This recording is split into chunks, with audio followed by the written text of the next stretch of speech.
Mesdames, Messieurs, bonjour. Je suis très heureuse d'ouvrir cette seconde journée de l'Université du numérique du MEDEF.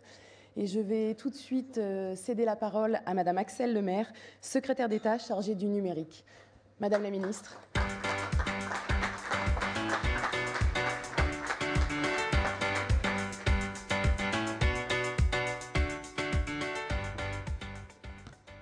Bonjour à tous. C'est toujours comme ça les entrées au MEDEF. Je suis scotchée là, je me sens un peu comme chez Star Academy. Merci de m'avoir invitée. Je suis très honorée et surtout très heureuse de voir que le numérique est à l'honneur, à l'ordre du jour de vos discussions sous le format d'une université, donc dans une volonté de se saisir des enjeux et d'y apporter des réponses concrètes. Parce que, en réalité, le numérique devrait être un sujet de tout premier plan, des préoccupations de toutes les organisations syndicales, des fédérations patronales et des syndicats de salariés. Et je pense que je ne surprendrai personne en disant que ce n'est pas le cas aujourd'hui. Et c'est un paradoxe qui n'est pas spécifiquement français, mais qu'il est un petit peu quand même, parce que les Français, qu'ils soient salariés, qu'ils soient consommateurs, qu'ils soient citoyens, ils sont très numériques, ils sont très en ligne, ils achètent beaucoup et de plus en plus, ils aiment les réseaux sociaux, ils communiquent comme cela, ils lisent sur des médias en ligne, parce que l'État aussi, il se modernise par la numérisation. Nous avons dès 2012, mis en œuvre un plan de modernisation de l'État, de réforme de l'État par l'appropriation des outils numériques, et cela ne se résume pas à la dématérialisation des procédures. Et puis les entreprises, dans l'introduction des outils numériques au sein de l'appareil productif, dans la manière de travailler, dans ce qui est confié aux salariés, dans la manière d'exporter, dans la manière de produire, eh bien, elles ne sont pas assez numériques. Alors, les grands groupes s'y mettent. C'est heureux. Certains ont eu des sueurs froides. Ils ont vu leur part de marché réduite par l'arrivée de nouveaux acteurs qui n'étaient pas prévus, qui n'avaient pas été anticipés, des acteurs qui déploient des modèles économiques totalement novateurs. Mais les grands groupes, ils sont armés, ils sont outillés. Ils peuvent plus facilement que les TPE, que les PME, se préparer et accompagner cette transition numérique. Le travail n'est pas facile, le chantier est immense, mais la prise de conscience est très réelle. Et aujourd'hui, par rapport à il y a 1 an, par rapport à il y a 2 ans, plus encore par rapport à il y a 10 ans, notre CAC 40, à des degrés inégaux, mais tout de même, a eu cette prise de conscience. Dans le tissu économique local, dans les territoires, c'est plus compliqué. Le numérique est perçu comme une menace, très souvent, et il porte en lui les ferments d'un changement très profond, structurel. Mais il est une formidable occasion qui est donnée aux entreprises de repenser les organisations de travail, de faire évoluer justement les modèles économiques pour capter la valeur là où elle est, là où elle sera demain, souvent autour de la captation des données, de transformer aussi les processus de recherche et développement pour les entreprises les plus innovantes en processus plus rapides, avec des cycles de commercialisation plus courts, en faisant appel de plus en plus à des entités externes, ou alors en introduisant un nouveau type de relation plus personnalisée, voire plus prédictive avec les clients. Tout cela que permet aujourd'hui le numérique. À vrai dire, ces phénomènes, on pourrait en parler pendant longtemps, mais je crois que ce qui aujourd'hui vous intéresse, c'est de savoir ce que fait le gouvernement pour accompagner cette transition numérique de l'économie.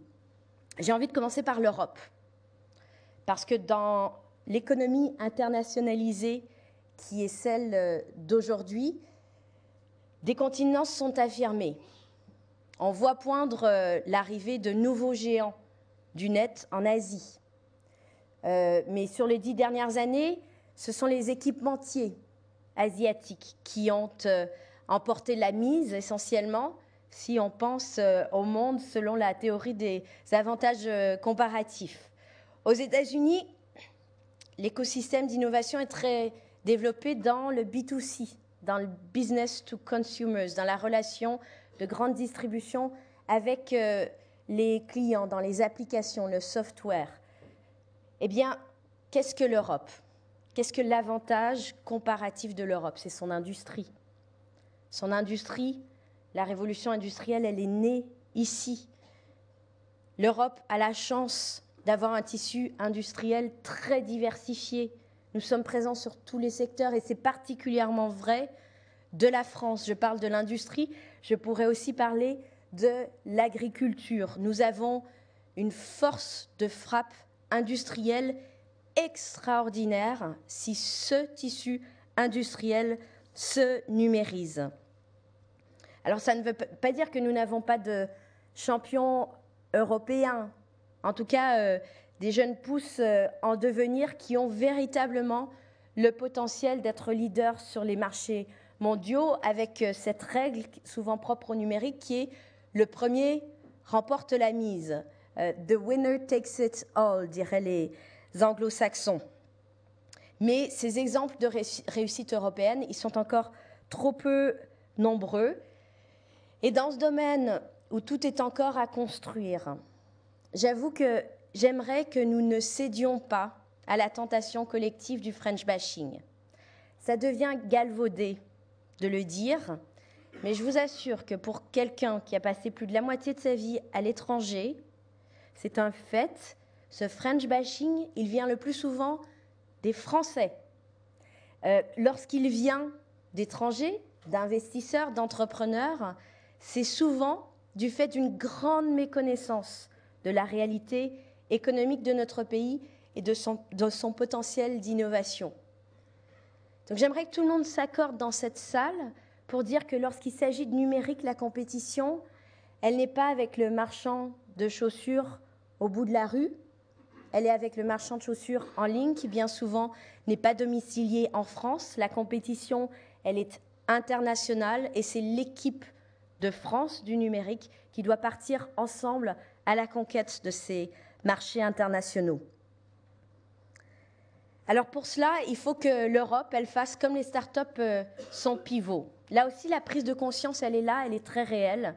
Je m'en suis entretenue assez longuement avec le commissaire Oettinger encore hier matin, tout en regrettant que la question de la stratégie industrielle sur le numérique fasse partie du 3e sujet dans l'ordre des priorités de la stratégie numérique qui a été publiée le 6 mai dernier par la Commission européenne. Eh bien, cette priorité, elle a le mérite d'être là et elle est très portée par le moteur du couple franco-allemand. Sur ce sujet, le numérique, la coopération est excellente. Elle est au niveau des gouvernements, elle est au niveau, je crois comprendre, des représentants des industries. C'est heureux. Il faut continuer cette coopération fructueuse en termes de normalisation, en termes de rédaction de positions communes et l'étendre à tous nos pays partenaires en Europe qui se trouvent confrontés aux mêmes défis que la France.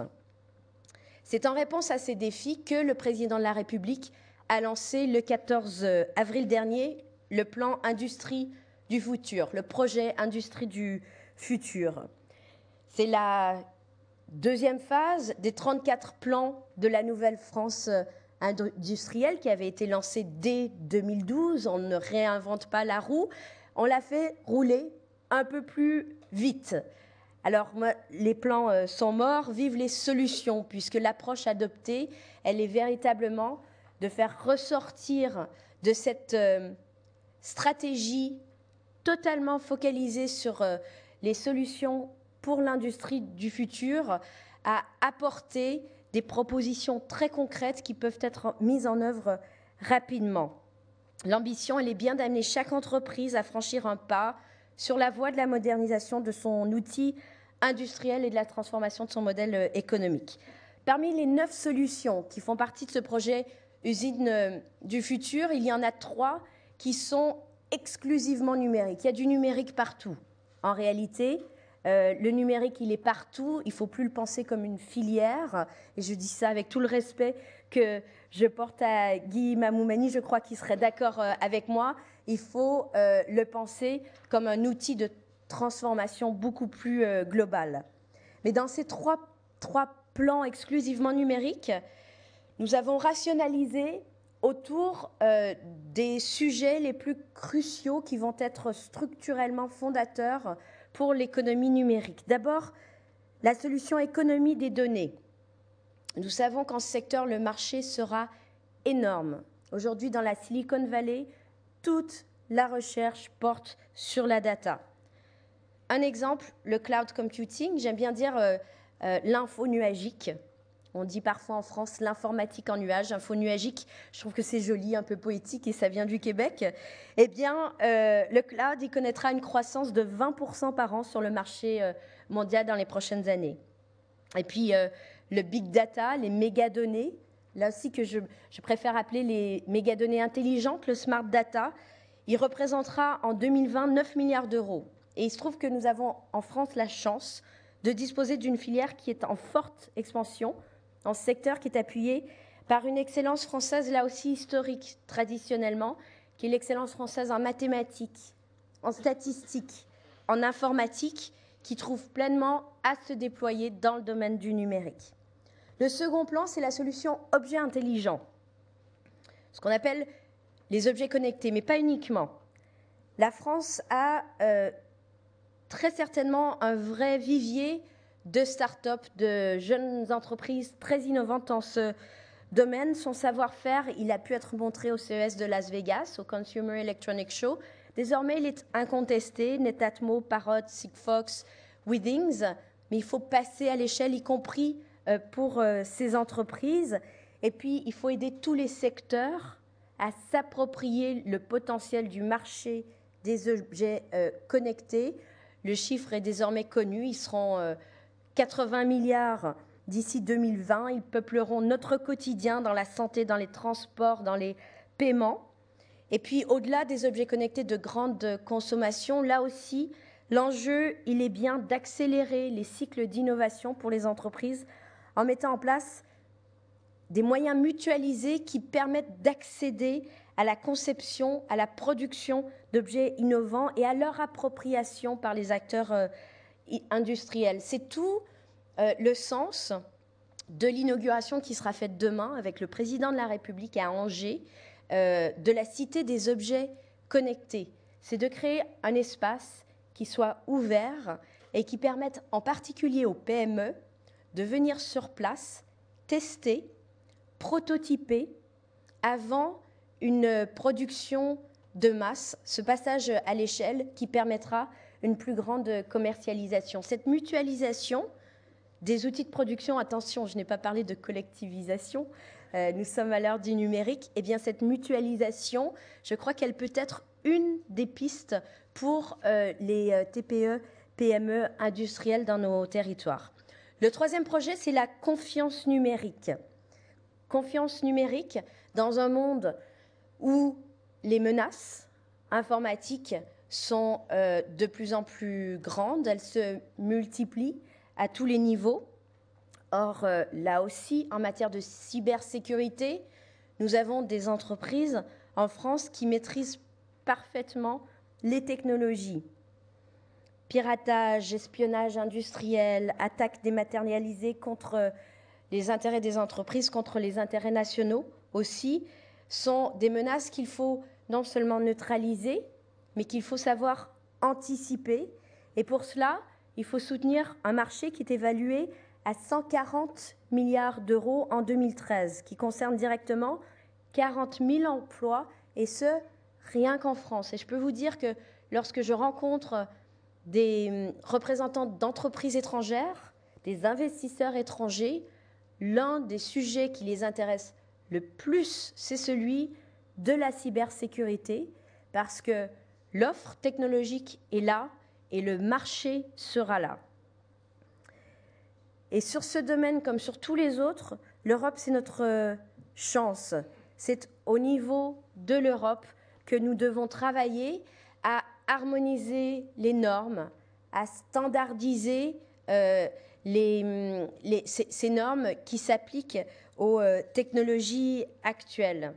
Et c'est la raison pour laquelle, avec l'Allemagne, en perspective du prochain Conseil européen qui réunira les chefs d'État, je crois que c'est le 25 et 26 juin prochain, eh bien, il y aura d'abord un chapitre important consacré au numérique et qu'en vue de la rédaction de ces lignes, eh bien, une proposition commune sera faite par la France et par l'Allemagne. Alors, comment accompagner les TPE, les PME dans cette transition numérique? C'est une responsabilité qui incombe à l'État, au gouvernement, aux collectivités locales et aussi à vous, et aussi aux représentants professionnels qui sont en contact au quotidien avec ces entreprises et qui doivent les alerter sur l'importance de réagir, sur l'importance de se réveiller avant qu'il ne soit trop tard et qui doivent les aider dans la formation et dans la proposition d'outils et si possible d'outils disponibles localement parce que très souvent ils sont nombreux mais pas recensés. Alors nous avons à Bercy, au ministère de l'économie, un programme qui s'appelle Transition numérique qui doit structurer cette offre de conseils numériques de proximité aux TPE, aux PME, et ce tant dans les réseaux publics et parapublics, notamment les chambres de commerce et d'industrie, chambres de métiers et d'artisanat, centres de ressources, les échangeurs, que dans le privé, chez les consultants et experts indépendants. Alors ce programme, il est bien, il n'est pas totalement efficace. Je vous le dis comme je le pense. Nous avons 700 référents numériques dans les territoires.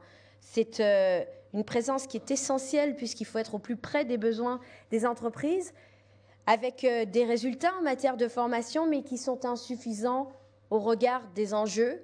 Quand un Google nous annonce qu'il va numériser 100 000 PME par an, eh bien, le MEDEF a un rôle à jouer et l'État a un rôle à jouer avec les collectivités locales. Nous avons demandé aux régions en charge du développement économique, à partir de cette année, de s'emparer réellement de ce sujet. C'était à leur demande. En réalité, c'était aussi à la demande de certaines chambres de commerce et d'industrie qui ont compris qu'il fallait travailler en bonne intelligence et ensemble pour être en capacité d'offrir les meilleures solutions possibles.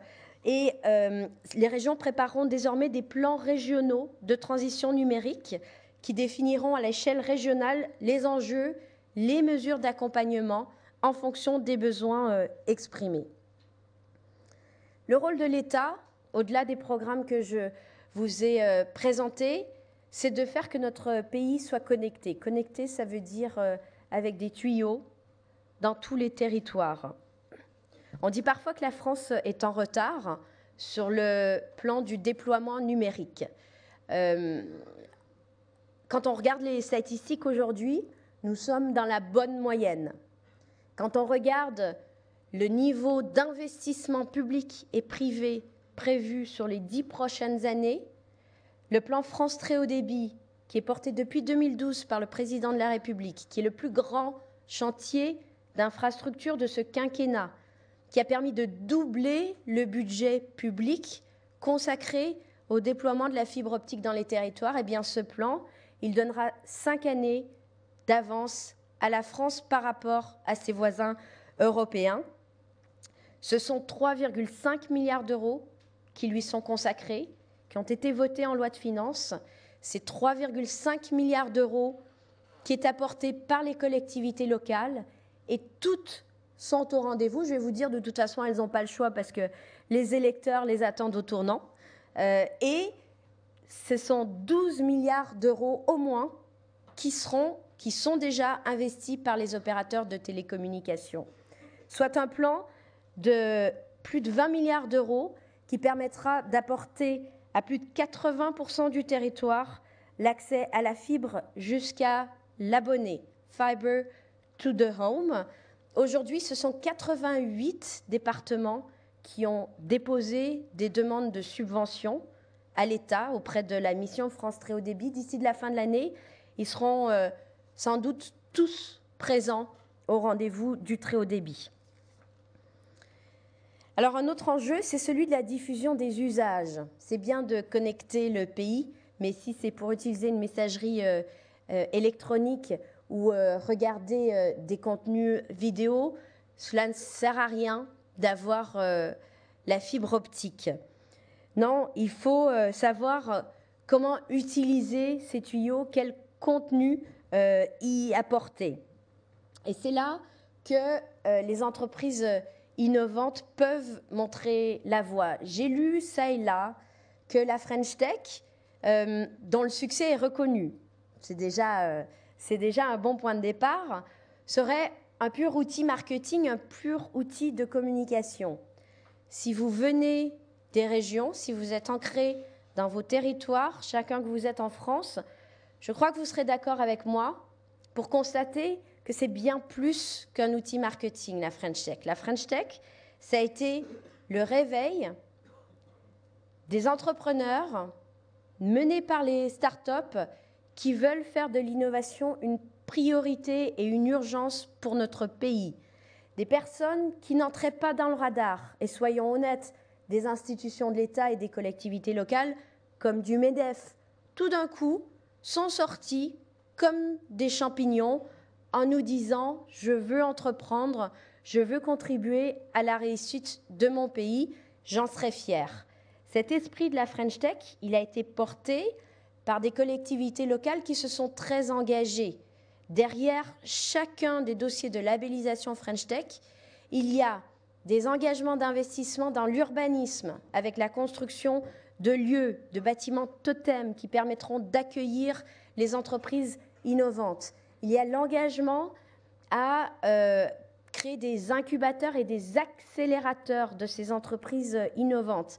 Il y a l'engagement de la part des investisseurs à apporter des financements aux entreprises localement. Et puis il y a accessoirement 215 millions d'euros octroyés par l'État pour cibler des financements de la BPI, de la Banque publique d'investissement dans des accélérateurs d'entreprises et pour contribuer à toutes les actions d'attractivité internationale de la French Tech. Et la French Tech, ce sont des métropoles labellisées, ce sont aussi des thématiques spécialisées qui naissent des territoires. Il ne s'agit pas de recréer des pôles de compétitivité, moins encore de mettre en concurrence certaines entités avec certaines institutions.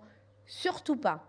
Il s'agit pour les représentants du gouvernement, pour les décideurs économiques de pouvoir partir à l'étranger, dans la Silicon Valley et en Asie, en Israël et en Amérique latine et de dire « allez voir la fashion tech à tel endroit, allez voir la medtech là-bas, allez voir la design tech ici, allez voir l'EduTech, les biotech, etc., etc. » La France sera leader du numérique lorsque l'ensemble des écosystèmes d'innovation territoriaux se seront fédérés pour porter ce message à l'international.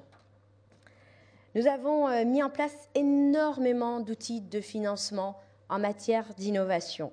Je ne vais pas ici les décrire de nouveau, mais sachez que ce qui, pour les entreprises innovantes, est l'un des obstacles principaux, l'accès au financement, qui explique que, en dépit de l'investissement public par l'éducation, par la recherche, par les financements de la Banque publique d'investissement, eh bien, certaines de nos startups quittent le territoire parce qu'au moment de chercher des financements et en espérant une forte valorisation, elles savent qu'elles peuvent trouver mieux ailleurs. Il faut donc faire croître le marché du capital risque en France, en Europe. L'enjeu, il est européen parce que ce problème que rencontrent les startups, il est rencontré partout en Europe.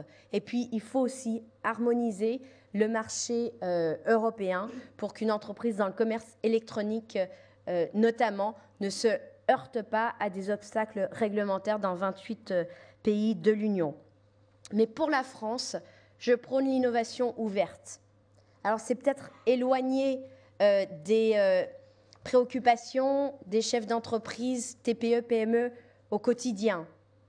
Il n'empêche que l'innovation ouverte entre les grands groupes et les start-up doit permettre de renforcer nos parts de marché à l'international, doit permettre aux grands groupes d'anticiper l'innovation en voyant d'où elle vient dans les start-up, de leur proposer de répondre ensemble à des appels d'offres, de créer des incubateurs pour ces startups, d'investir par le corporate venture que nous avons encouragé pour les startups, de trouver des débouchés commerciaux, d'être mieux accompagnés, de ne pas être uniquement un fournisseur face à un donneur d'ordre. L'un des enjeux fondamentaux dans le numérique, ce sont les ressources humaines. Et ce que nous disent très souvent les chefs d'entreprise, c'est « mais j'ai compris que j'avais des besoins en matière de numérique, je ne sais pas trouver la main-d'œuvre ». Ce qui est quand même un paradoxe extraordinaire quand on voit le taux de chômage de nos jeunes. Nous avons annoncé certaines mesures hier matin, notamment concernant l'apprentissage. Je crois que c'est important parce que l'apprentissage sied bien au numérique pour mettre un pied dans l'entreprise. Et je vous encourage à porter très fortement ce message dans les territoires.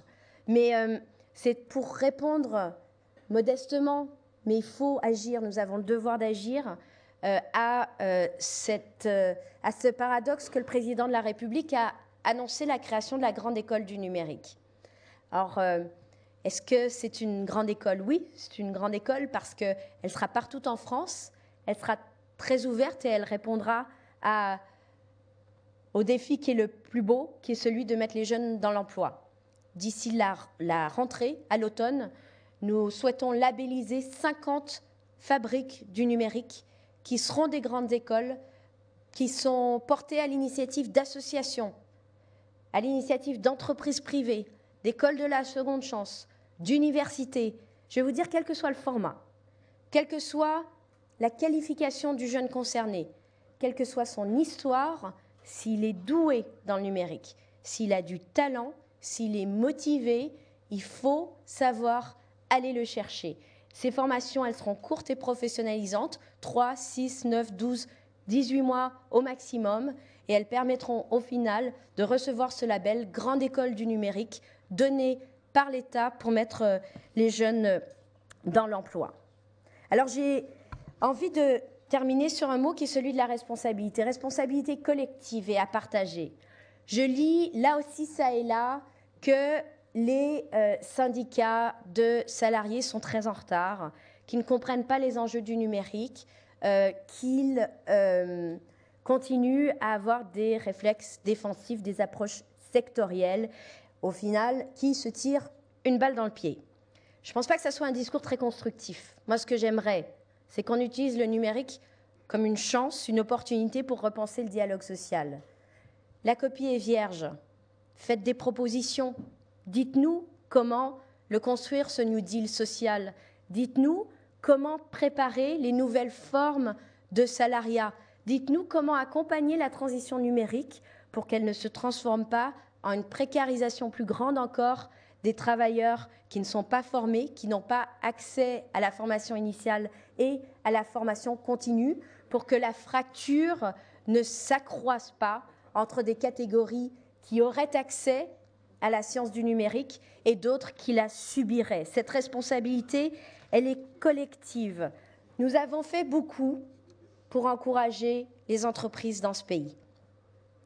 Nous l'avons fait à un coût politique que vous connaissez, qui est élevé. Nous l'avons fait notamment sur une mesure à laquelle je tiens particulièrement, qui est le suramortissement. Parce que le constat que nous faisons, c'est qu'aujourd'hui, une partie de la confiance est revenue. Les investissements étrangers sont en très forte hausse, 11% de croissance l'année dernière, très portés par le domaine du numérique d'ailleurs. Les ingrédients du retour de la croissance, ils sont tous là. Maintenant, il faut mettre la vinaigrette. Et mettre la vinaigrette et mélanger, ça veut dire quoi? Ça veut dire investir. Investir dans l'appareil productif, dans les outils qui vont permettre de renforcer la compétitivité, qualité de nos entreprises. Nous avons fait beaucoup sur le coût du travail, nous avons fait beaucoup sur la fiscalité. Les mesures annoncées vont se poursuivre dans la stabilité jusqu'en 2017. Il faut mettre l'accent sur la qualité en tirant l'offre de production vers le haut par l'innovation. Je vais vous dire, nous n'avons pas le choix. C'est le sens des mesures qui ont été annoncées sur le suramortissement. Et puis ce déclic pour aider les TPE, les PME, qui sont celles qui ont le plus besoin d'être aidées, eh bien, nous le renforçons aussi par les mesures qui ont été annoncées hier, qui concernent 140 000 PME, qui concernent 2,1 millions de TPE françaises. Alors, votre responsabilité, finalement, c'est de risquer, c'est de prendre les risques. C'est un discours de chef d'entreprise que de dire ça. Vous êtes des chefs d'entreprise. Eh bien, redécouvrez l'entrepreneuriat, redécouvrez la prise de risque, battez-vous pour prendre cette décision qui fait qu'en investissant dans l'appareil productif et dans la main-d'œuvre, eh bien, à moyen terme, vous serez mieux armés dans la compétition internationale puisque vous aurez épousé le numérique et non pas subi le numérique. Je crois que les entrepreneurs, les chefs d'entreprise sont les mieux placés dans cette salle et en France pour relever ce défi.